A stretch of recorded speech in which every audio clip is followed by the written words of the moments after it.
BJP कहती है कि कांग्रेस ने 6 दशक में करीब 75 बार संविधान को बदला, लेकिन उन्होंने कभी नहीं कहा कि संविधान खतरे में है। संविधान बदला हो सकता है, यह संविधान ही कहता है कि उसमें अमेंडमेंट हो सकते हैं। बात क्या होती है ना कि आपकी मंशा क्या है, आपकी मंशा क्या है। कांग्रेस ने जब भी बदलाव किया, 1947 में देश हाथ में आया, पंडित जवाहरलाल नेहरू जी ने उसकी अगुवाई करनी शुरू की, संविधान मिला 2-3 साल बाद देश को। उसके बाद देश की बेहतरी के लिए और अविवादित रखने के लिए जो चीजें समय के साथ बेहतर होती गई, वो अमेंडमेंट्स भी होते रहे।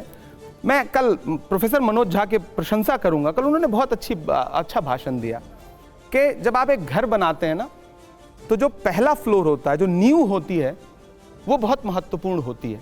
सुप्रिया गायकवाड़ के जैसे आप भी स्पिरुलिना फार्मिंग से सालाना 1 करोड़ तक कमाना चाहते हैं? आसान तरीका, बड़ा मुनाफा।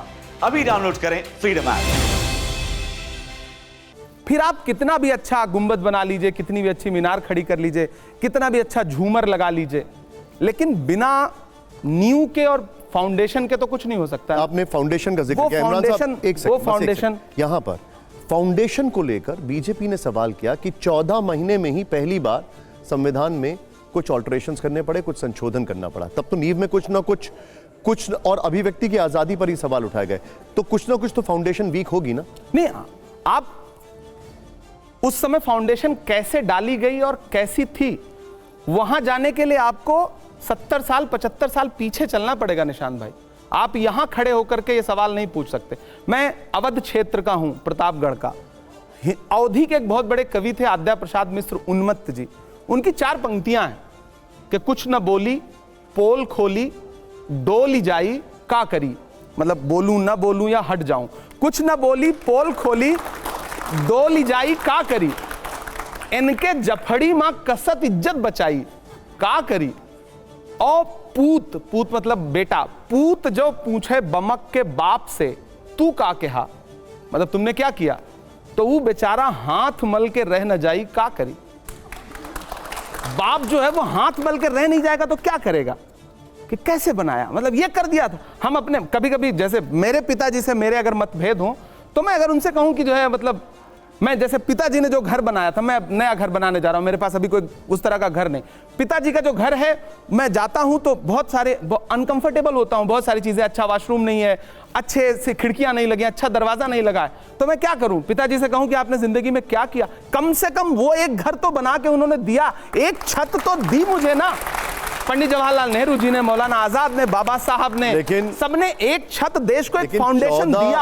आज आप कह रहे हैं कि ये गलती थी, वो गलती थी। दरअसल आप अपने पुरखों को गाली दे रहे हैं और ये परंपरा गलत है। बीजेपी यही सवाल कह रही है बार बार कि 14 महीने में ही छत बदलनी पड़ गई, 14 महीने में ही पहली बार में चेंजेस आने शुरू हो गए। नहीं, अमेंडमेंट का मतलब ये नहीं कि पूरा छत बदल दिया।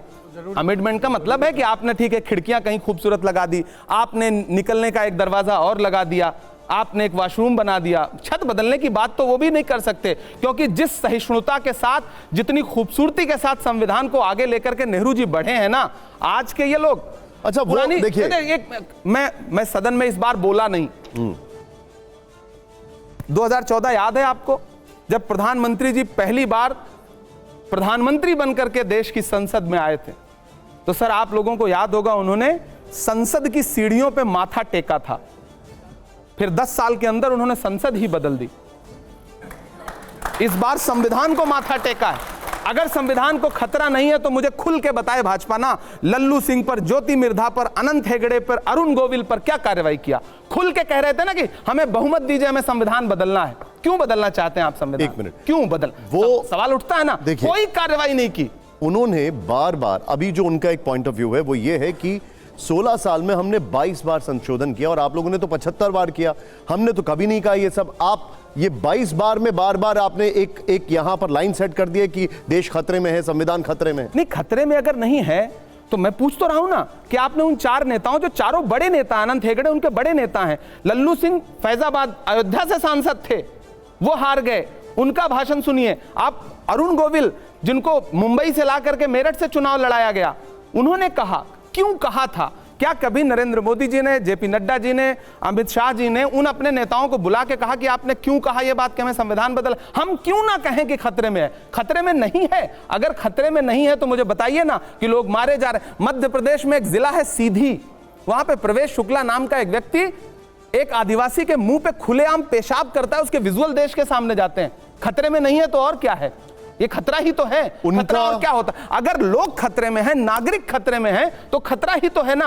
अगर आनुषंगिक संगठन भारतीय जनता पार्टी के खुलेआम जिस भाषा का इस्तेमाल करते हैं, प्रधानमंत्री जी एक शब्द बोलते हैं उस पे, आप मुझे बताइए ना। मैं बहुत नेता बन के बात नहीं कर रहा हूं, मैं एक साहित्यकार और एक इंसान बन के बात कर रहा हूं। अगर आप ये नेता जिस राहुल गांधी जी, मैं सिर्फ एक बात कर रहा हूं, मुझे एक बात पूरी कर लें। राहुल गांधी जी संभल के पीड़ितों से मिलते हैं, संविधान की शपथ लेने वाले गिरिराज सिंह उस फोटो को शेयर करते हुए लिखते हैं कि मीटिंग जिहाद।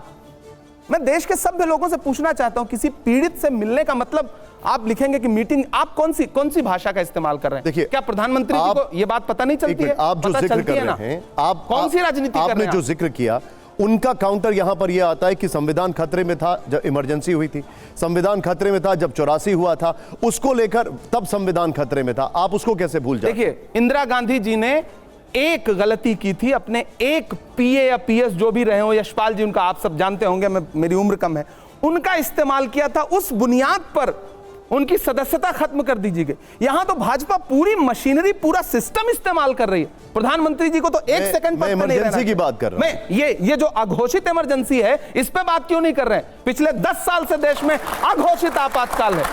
और इंदिरा जी का साहस देखिए, कांग्रेस पार्टी का साहस देखिए, माफी मांगी ना, ये कहा कि हाँ ठीक है गलती हुई थी। राहुल गांधी जी ने कहा, बीजेपी कहती है, भाजपा कभी कहती है कि हमने जो अघोषित आपातकाल लगाया है, जो इस पे माफी मांग रहे हैं। मौलिक अधिकार छीन ले, उसके पास कोई नैतिक अधिकार ही नहीं है कहने का कि संविधान खतरे में। जिसने इस देश के नागरिकों को मौलिक अधिकार देने की वकालत की लड़ाई लड़ी और दिया, तब तो नेहरू जी के सामने मतलब भारतीय जनता पार्टी का कोई वजूद था? नहीं था ना। फिर भी नेहरू जी ने क्या बड़ा दिल रहा होगा नेहरू जी का, कभी सोचिए ना आप। और मैं तो अक्सर कहता हूं कि पुरानी संसद बदली क्यों उन्होंने, कभी सोचा आपने? जब वो सेंट्रल हॉल जाने के लिए अंदर जाते हैं, रशीद साहब, विनोद जी, आपने देखा होगा, तो नेहरू जी की एक आदम कद मूर्ति लगी है। मुझे लग रहा है कि जब भी गुजरते रहे होंगे ना, तो नेहरू का कद असल वाला समझ में आता रहा होगा, तो उनको लगा होगा कि बदल दो।